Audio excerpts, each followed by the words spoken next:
Hi everyone. I hope everyone is doing great. This is Pratishtha, your IELTS trainer, and I hope that we have revised everything. From past few videos, we have been focusing a lot on reading, listening, speaking, writing, and all of those things. But in today's class, we are going to move ahead with grammar a little bit, and we are going to move ahead and do some intermediate grammar. So for today's lesson, I have thought of doing tenses and sentence structure. So this is not the sentence structure that we have previously done. It is a little bit more advanced. So it basically has the kind of sentences that are there, right? So in today's lesson, we will review the use of different tenses because we have done tenses before, but we will go on and review it and probably do a lot more tenses. Understand how to structure sentences effectively. What is this what is the structure of a sentence and how we can structure it. We will also practice with exercises and we will try to enhance our grammar skills with that. Now let's see all the English tenses that are there.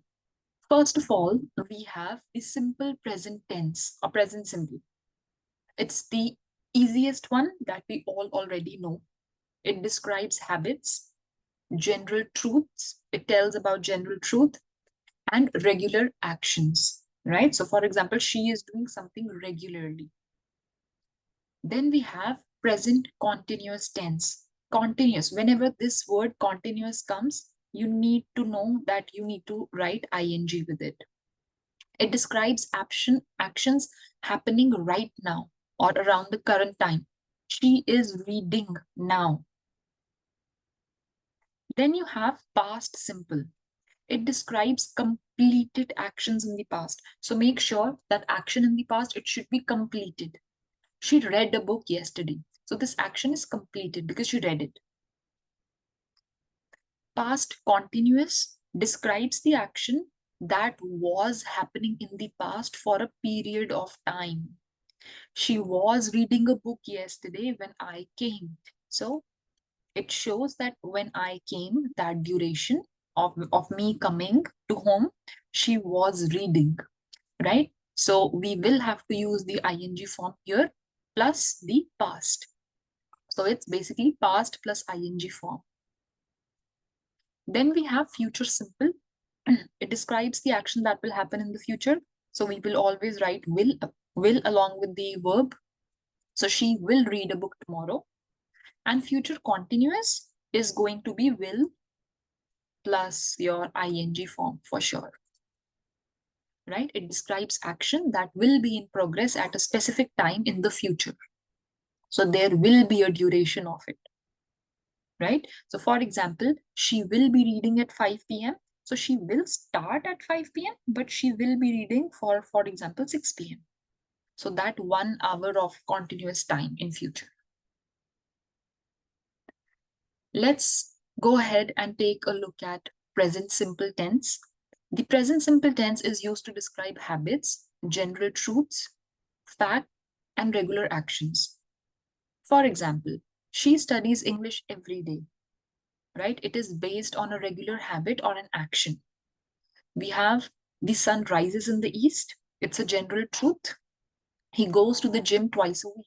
It's a regular action, right? Present continuous. The present continuous tense describe actions that are happening right now or around the current moment.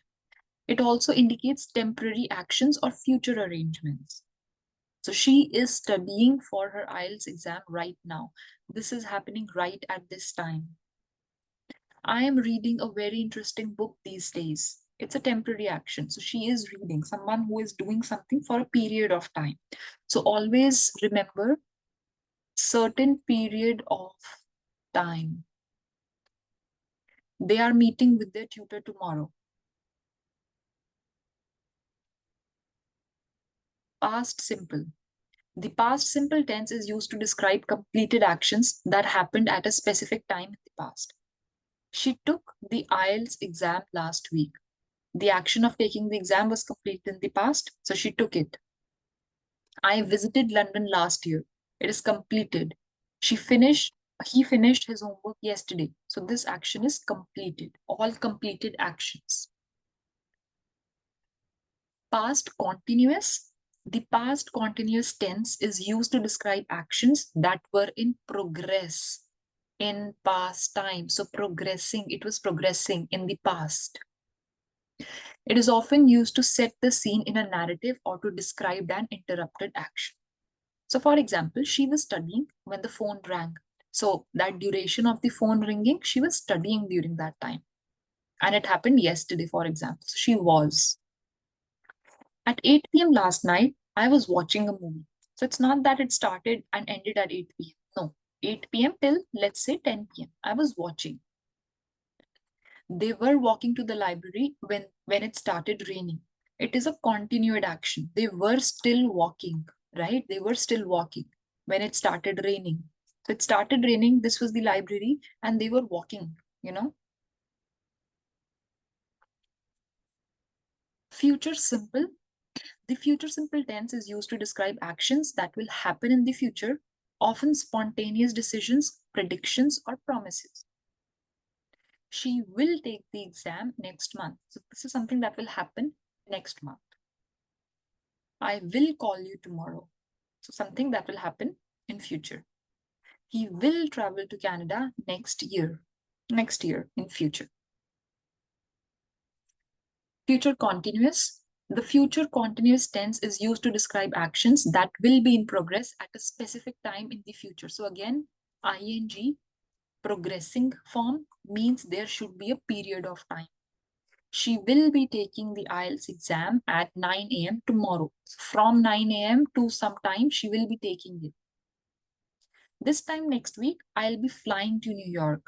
So again, flying is not like 1 second thing. It shows a period of time, right? So it's an action in progress. At 5 p.m. tomorrow, they will be studying for the test, right? So it's not that it has ended. They will be studying for a certain period of time in future tomorrow. Now let's read.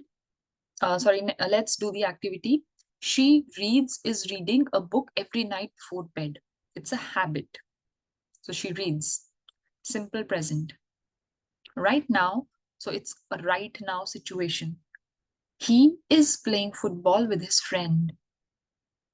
They dash Paris last summer. Action has ended. They visited Paris last summer. While my friend arrived. While I was cooking. Because this action happened over the period when the friend arrived. Tomorrow at 8 p.m., I will be watching because I will be watching for a long period of time. This show is for 30 minutes. So I'll be watching during that time. For my IELTS exam at the moment. At the moment, I am studying. He dash us at the restaurant at 7 p.m. He will be meeting us at the restaurant at 7 p.m. In fact, no. To be honest, this one should be he will meet, not he will be meeting, because it's not a regular time. I'm sorry, I missed this part.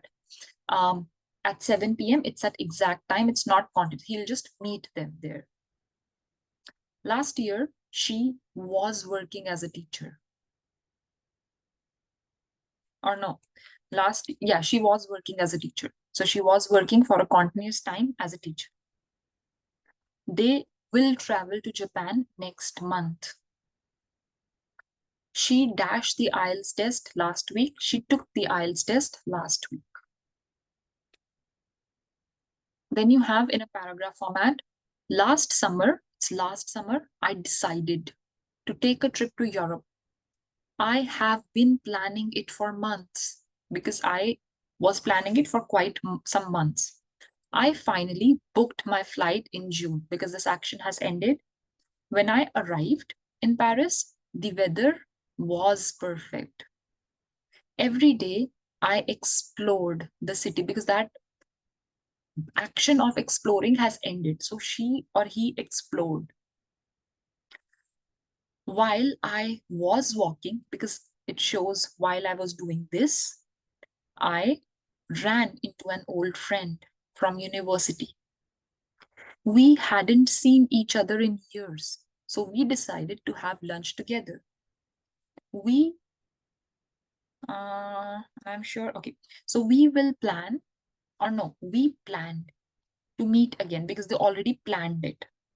And I'm sure it will be just as fun as our time in Paris. So we planned, and I'm sure it will be fun in future. So that was it about fill in the blank activities. Now we have to identify tenses. So I am studying. It's present continuous because there's an ing form and this is present. She walked to the park yesterday. It's past simple because this action has ended and there is no ing form. They will be traveling to Paris next week. It is future also and it is ing. So future continuous. He reads a chapter every night before bed. So it seems like a habit. Habits are always simple present. We were watching a movie when the power went out. We were past watching ing. So it's past continuous. That was pretty much it about tenses and identifying the kinds of tenses. Now we have effective sentences, right? How we can build effective sentences. There are different, I would say, we can make complex sentences as well. There are very basic sentences which we have done in our previous weeks. But in this week, we will move on and finally try to make some more complex sentences. So the first sentence is simple sentence. It contains one independent clause. Independent clause basically means like one subject, one verb, probably one object, and that's it. Compound sentence is two independent clauses joined by a conjunction. She runs, full stop. He walks, full stop. But I want to join it. I would say she runs and he walks. She runs, but he walks. Then we have complex sentences. It contains one independent clause, means a phrase that can exist independently, and one or more dependent clauses. Dependent clauses are the phrases or sentences that cannot, it will not make sense if I remove all of this. And for example, here, if I remove all of this makes sense right now, right? He walks, it makes sense. But what if I would have said she runs on the floor? On the floor as a separate thing does not make sense. This is dependent. It needs something to show that it means something, right? So that is why on the floor is dependent. She runs because she wants to stay fit. Compound complex sentences. It contains two or more independent clauses and one or more dependent clauses. So two independent and one dependent. She runs and he walks because they both enjoy exercise. Let's see simple sentence. A simple sentence consists of one independent clause. An independent clause has a subject and a verb and expresses a complete thought. So, for example, she runs. She is our subject, verb is run. The cat sleeps on the couch. The cat is subject, verb, and then object. That's all. A simple sentence conveys a single complete thought, but even though it's simple, it can include more information such as objects, adjectives, or adverbs.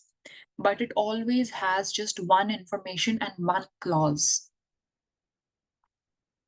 Compound sentences is made up of two or more independent clauses joined by a coordinating conjunction.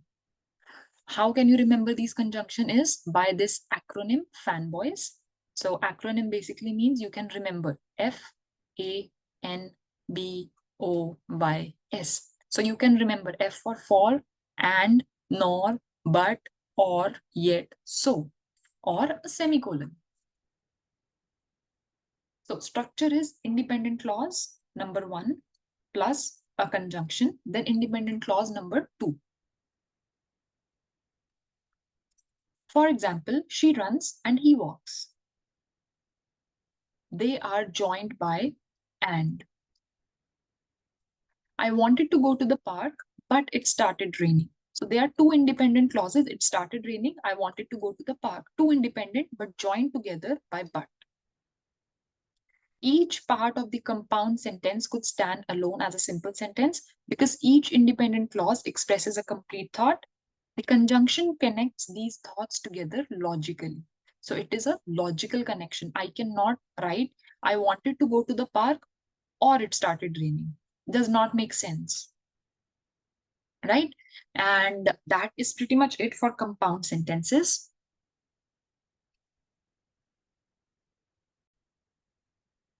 Now taking a look at the other thing, which is our the next part, complex sentence. A complex sentence contains one independent clause and at least one dependent clause, right? So there should be a dependent clause, but it is joined by a subordinating conjunction. So always remember, coordinating conjunctions are fanboys, right?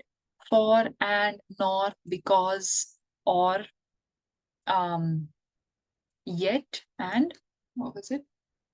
So, yet and so, right? So fanboys. So they are usually independent clause plus subordinating conjunctions plus dependent clause. Subordinating conjunctions are because, since, if, although, etc. So she runs because she wants to stay fit, right? So one independent, one dependent clause. She runs because she wants to stay fit. So because she wants to stay fit does not really make sense like that, but it makes sense with this word because. Although it was raining, we decided to go hiking. So although it was raining and we decided to go hiking, this is independent, that we decided to go hiking makes sense on its own, but although it was raining does not make sense at all, right? Although it was raining, okay, what? So in a complex sentence, the dependent clause adds extra information to the main idea of the independent clause. The dependent clause cannot stand alone and requires independent clause for the complete thought. Then you have compound complex sentence. If you remember, compound is independent plus subordinating conjunction plus dependent clause, right? Just remember this. Complex sentence is independent clause plus conjunction plus independent clause plus dependent clause. A compound complex sentence, sorry, it is not subordinating, coordinating conjunction, right? And complex sentences, subordinating conjunctions. I'm so sorry. Yeah. So independent clause, coordinating conjunction, and dependent clause. Complex sentence, individual. I am just talking about individual right now. I am not talking about compound, complex together. I am just talking about compound as a separate thing and complex as a separate thing, right? It's separated. So compound formula was independent clause, coordinating conjunctions, which were fanboys, plus dependent clause. And complex sentence was independent clause, subordinating conjunctions like because, although, etc., plus dependent clause. But now we are taking a look at it together. And that formula is independent clause, conjunction, independent clause, and dependent clause. She runs and he walks because they both enjoy exercise. So she runs is an independent clause. He walks is an independent clause. Because they both enjoy exercise is dependent. So independent, conjunction, independent, dependent. I went to the store, independent. I forgot my wallet, independent. Because I was in a hurry, dependent. Conjunction is but. A compound complex sentence is more sophisticated because it conveys multiple ideas and relationships. The independent clauses give complete thoughts, while the dependent clauses add more depth and information. So now types of sentences, read each sentence carefully and identify whether it is a simple sentence, compound, complex, or compound complex, right? The cat sat on the windowsill. It watched the bird outside. Two independent clauses joined by conjunction. So this is our compound. Although it was raining, we decided to go for a walk. Dependent clause, independent clause. It is a simple, complex. She loves reading books. Simple. He was late to work because the train was delayed. Dependent. Conjunction. He still managed to finish his task. Again, independent. Two independent clauses, one dependent and conjunction becomes compound complex. We went to the beach after we finished our homework. So we went to the beach after we finished our homework. It's independent, independent, and this is dependent joined with after. So this becomes our complex because there's no fanboys. Now create a simple sentence. Now we'll just create sentences. Create a simple sentence about a favorite hobby. So I can, for example, say, I love to play basketball. Simple sentence. Create a compound sentence about two activities you do on weekend.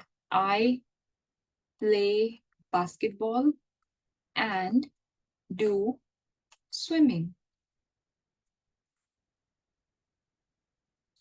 Create a complex sentence that explains why you enjoy a particular type of music. I like jazz because it's interesting. Create a compound complex sentence about a memorable vacation, including why it was special. So my first independent clause could be, I visited Paris last week. And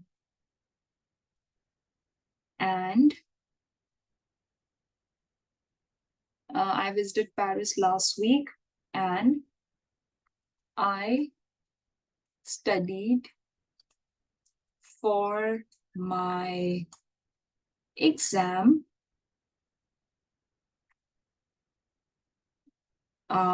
What else can I add? It's just a random sentence, makes no sense, but I'm just doing it for the sake of it because I cannot write sentence on the top of my head, right? So I visited Paris last week. It's like independent.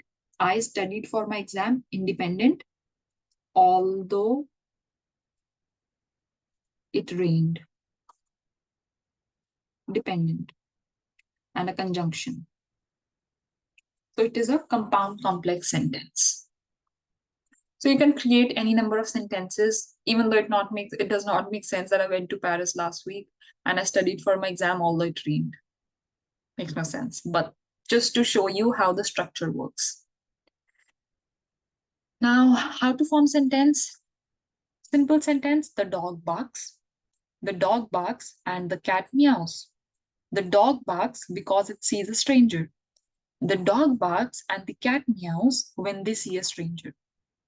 Independent, independent, when they see a stranger, dependent, and is our conjunction. Because is our fanboy conjunction. It sees a stranger, independent. The dog barks, independent. Both of them are also independent, joined by conjunction. And this is a simple sentence with one subject and one verb. That's all. Those are the structures of sentences. Now, what you can do is you can try use tenses in sentences. Try to use present simple, continuous, the ing form, simple, past simple, past continuous, future simple, future continuous. Try to use all of them And what would be interesting is if you can try to use it in structures of sentences. Try to do both of them together. Again, tips for mastering tenses is that you need to practice. It seems like it is easy. It seems like it's difficult, but rather it's pretty easy once you get into the habit of doing it again and again. It's pretty easy. Again, I would say it's not that difficult or anything. Once you get the hang, once you start solving a lot of exercises, it will becoming increasingly easy for you, right? So I would suggest you need to practice regularly, do some kind of activities on it. There are a lot of resources online. There are a lot of resources everywhere. Just search for it on the internet. Read and listen. Again, try to read, try to listen, try to analyze whenever you are reading or listening. Use grammar resources. Grammar resources are available anywhere, everywhere. You can read books, you can go to the website, you can study from app, anything that you like. Always and always revise and review whatever you have done. Listening, speaking, writing, reading, grammar, everything. You just need to revise. You will get into the flow. I mean, I would suggest after 3 or 4 weeks of doing it continuously. So 3, 4 weeks are going to be slow. But after that, if you are consistent in that, you will be able to, achieve that fluency and that speed. In case you have any more questions, you can ask me. If you have questions related to tenses, if you have questions related to the structure of sentence, any structure you feel you're not able to understand, it's confusing and all of that, just put in your questions. So what we did today was we reviewed the key tenses and sentence structure. We practiced forming different types of sentences. We discussed some tips as well, right? We practiced some activities. Now you can just try, like I told you before, write 5 sentences using different tenses and using different structures. Try to do it independently, try to do it all together, make different kinds of sentences. The more you will practice, again, the better it would become. So that is pretty much it for today's lesson of grammar. This is intermediate grammar, and I would really suggest if you don't know any key concept, if you don't know what is a subject, what is a verb, what is an object, how is it working, I would really suggest you to go back to the previous video where we have talked about it in detail and then move forward. Building your foundation is extremely important in this case, because if you don't know what the building blocks are of a language, chances are you're not going to be able to make complex sentences, right? And when you make complex sentences, especially in IELTS, it is extremely impressive to the examiner. So I would suggest, even though it seems a little bit difficult, but remain consistent. And I know within a week or two, you will reach there. So with that being said, I will see you in the next class with some more activities.